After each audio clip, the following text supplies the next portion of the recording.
Hi everyone, I'm Mosa Emamjomeh, Executive Director at CTG Federal, and with me, Bob Ciotti. I'm Chief Architect for HPC and AI at CTG. Awesome. So, Bob, I've been talking to our Dell counterparts, and they've mentioned this new server, the PowerEdge XE9680, and they talked about all the advanced GPU capabilities, but I'm not really sure I understand what the difference is between a standard PCIe-based GPU versus what the XE9680 can offer. Is that something you could explain to me? Yeah, there are several different system architectures, and so I think it makes sense for us to step through everything from just the PCI-based system to PCI switch-based systems to NV bridge and NV switch, and so we'll talk about all of those. Awesome, I can't wait.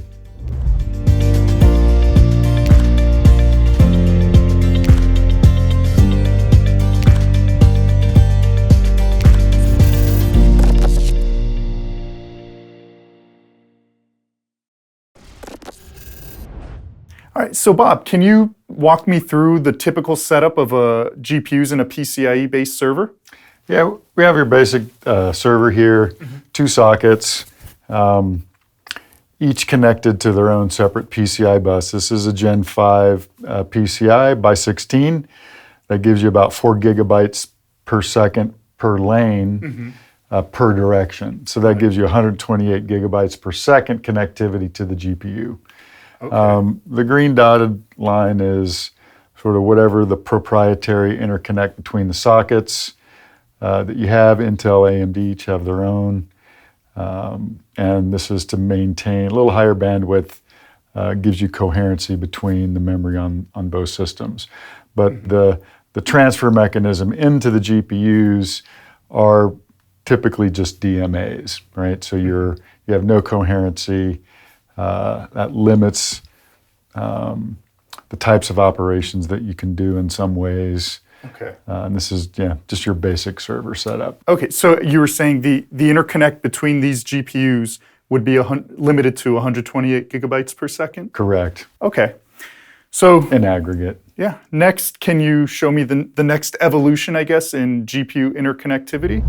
So we've added in the PCI Express switch here. Right. This gives you better expandability for adding GPUs into the server configuration.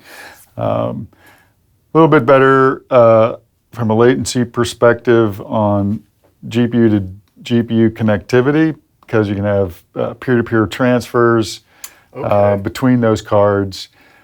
Typically, you'd also hang an InfiniBand connection or something off of that switch as well.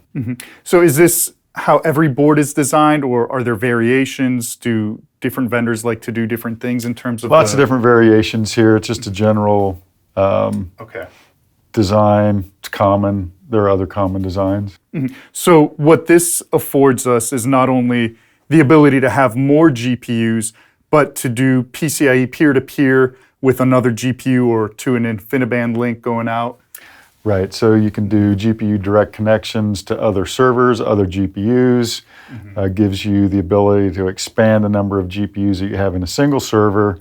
A lot of applications don't need much processing out of the CPU. They're more just marshaling, access to storage or housekeeping, and most of the work is done in the GPU itself. Okay, perfect. So once we've introduced the switch, what's the next step in the evolution?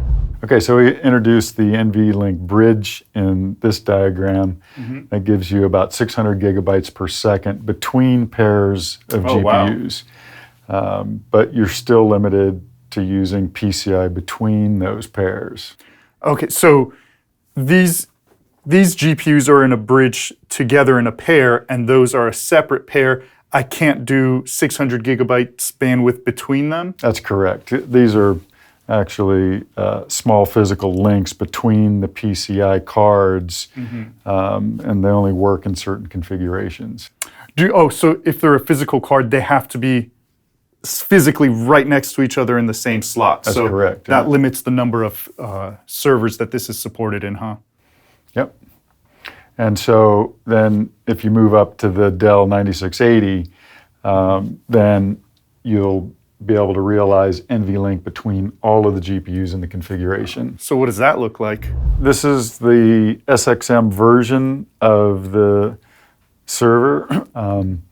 What we have here is a series of NV switches that gives us about 900 gigabytes per second all between the GPUs. Oh, wow. So GPU 1 can talk to GPU 8 and 6 and 4 and That's correct. all of there. Yeah. Okay. And I see we still have connectivity to the PCIe switch?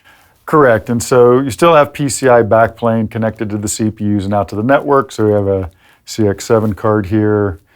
Could be Ethernet, could be InfiniBand to get out to the outside world or your storage. Okay. And then if you're physically looking at the server, does it look like your standard GPU plugged into a slot, the PCI slot, or does this look different? It's very different, right? Okay. So the SXM is a module, and it's very tightly integrated between 4 and 8 GPUs and has the network laid down on the backplane. Okay. So in terms of real-world applicability, what does this design give? What advantage do we gain from this design versus, say a standard PCIe or even the NV-linked bridge? The big advantage here, there's a couple. One is you get a higher performance work when the GPUs are working together. This is going to be great for improving the performance of training. But another advantage is that you get to combine all of the memory on all of the GPUs, which allows you to run a larger model for doing things like inference. Wow. That Dell XE9680 is a real beast, isn't it? Certainly is. Thank you everyone for tuning in as we discuss the Dell PowerEdge XE9680. If you have any questions or would like to learn more about the Dell XE9680, please feel free to reach out to your CTG account executive. Thank you.